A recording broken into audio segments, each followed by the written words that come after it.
soy aquel que cada noche te persigue.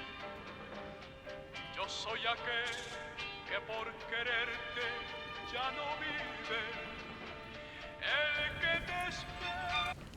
¿Nombre? Francisco López, hijo. Mi padre iba a llamarme Juan por un amigo suyo difunto, pero a mi abuelo no le gustaba. Lamento comunicarle que no es usted apto para entrar a la Legión. Dice aquí que no superó el examen psicológico. No sé qué es eso. Superé todas las pruebas físicas con creces. Debe haber algún error. ¿Es consciente de que sigue siendo apto para entrar en el servicio militar? El servicio militar no me interesa. Mi deber es entrar a la Legión para acabar con todos los rojos deleznables que se esconden en este país. Ese no es a propósito de la Legión. No hay un posible futuro en el que yo no cumpla mi deber con España y a perseguir a todos aquellos que luchan contra su gloria. Siguiente. No hay nadie. El servicio militar no es suficiente. El simple hecho de que sea obligatorio implica que no conlleva ningún honor y una mínima parte del compromiso que debería permanecer en el corazón de un verdadero español.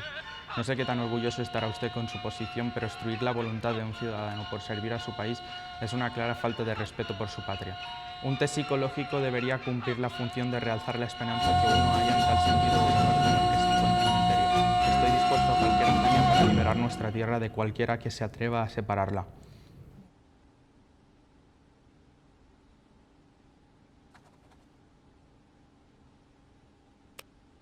Bienvenido a la Legión.